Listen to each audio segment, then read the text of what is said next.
We're not doing our kids any kind of service when we lead them to believe that they're proficient when they're not. My daughter's a 13-year-old seventh grader. She attends a middle school. And prior to the Common Core standards, I was always really surprised at the assignments that came home. There was literally no intent to learn writing. She did not know how to write. I think right now some kids are showing up at college and they're being assessed and told that they have to take remedial math or remedial reading or English classes because they were not told sooner, hey, you're not meeting the standards for your grade level. And I think parents are frustrated and the students are certainly frustrated. It would be better to deal with that earlier in first, second, and third grade and get your kid on track to be truly successful and ready to go to college.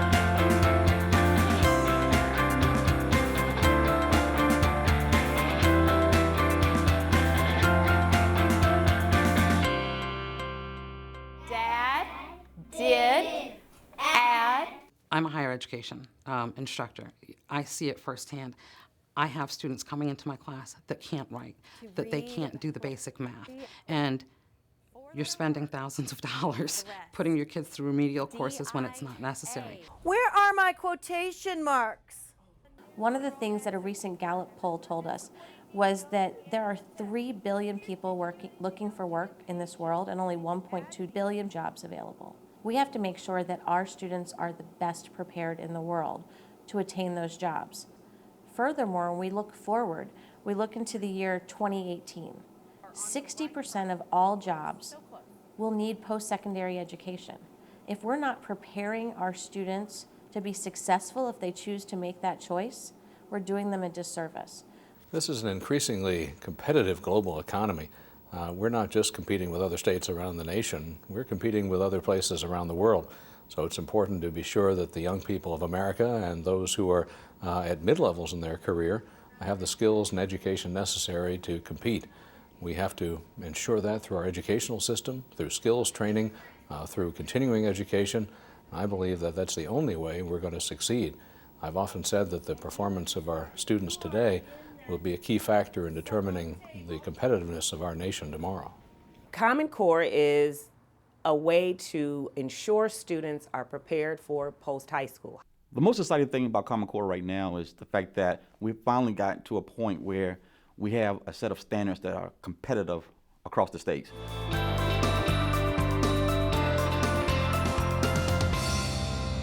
Higher standards are critical for the students in our district, primarily because we are facing new expectations for the high school graduate and also for college and career readiness.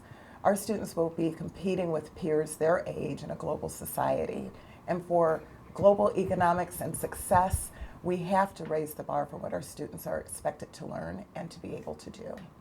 A typical day with the old standards, unfortunately, would have been some drill and kill, information-based. A typical day now with the new standards has more to do with analytical thinking, problem solving, critical thinking. Specifically in math, it's more about, instead of covering a whole lot, inch deep, now we're going smaller and going deeper.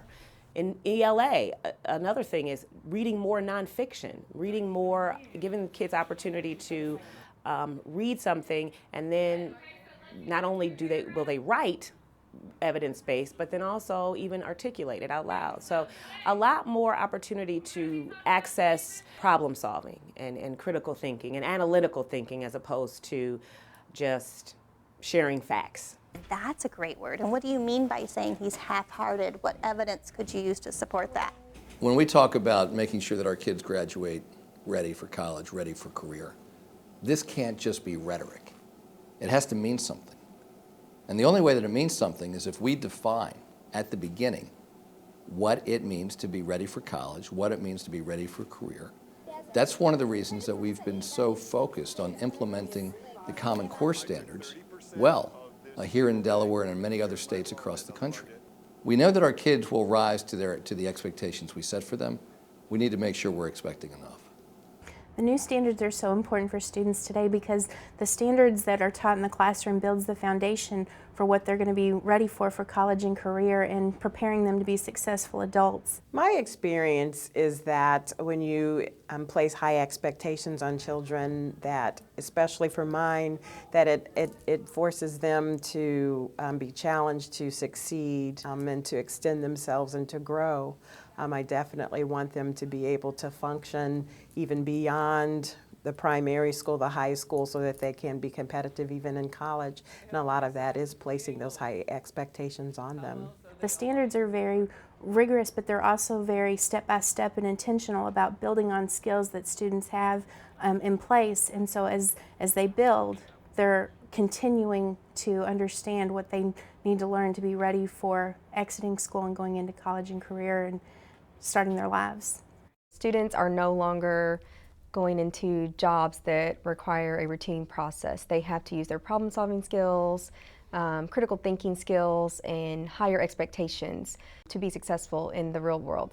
The math that we're teaching now is very rigorous. It's got a lot of depth to it, and the real life application is all over the place. When you guys get an apartment in real life, you're going to have to sign a lease. It's a contract that says, here's how much I'm going to pay a month, here's what's covered in my rent. So I think the Common Core challenges us to find those real life applications, and it's not just worksheets, and it's not just doing the problems to do the problems. It's a challenge to us as teachers to find those real life applications and to make those connections for students. As we look at trying to hold our students to a higher standard than existed before, I'm a very good living example as a parent. I have a 34-year-old, a 31-year-old, and a 13-year-old. I don't want my 13-year-old to have the same education and the same instructional framework and the same learning standards that my 34 and 31-year-old had. I want her to be competitive in a global society that's the 21st century, not the 20th century. I want my child to be college and career ready.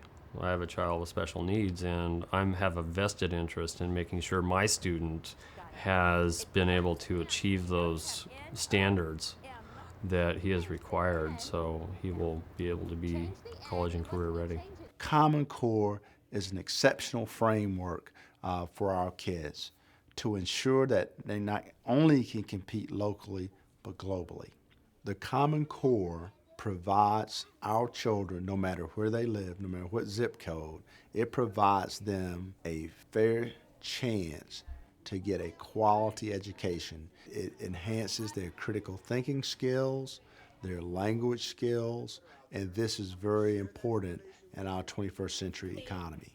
By investing in Common Core, by implementing, fully supporting our teachers in that implementation, we're helping with economic development and investing in our children. Let's be proactive. Let's prepare them ahead of time so that they're ready to hit the ground running when they get out of high school. This is the most important investment we can make in our future. My name is Dawn Hines. My name is Lawrence Q. My name is Kanna Edison. I support college and career ready standards because this is about our kids' future. I support college and career readiness because it prepares our students for what is to come after high school. They help children focus on collaboration, and they help them be prepared for what the future is going to push them to achieve. We need to set the bar high for our students. We need to help them persevere in difficult problems and help them to be successful.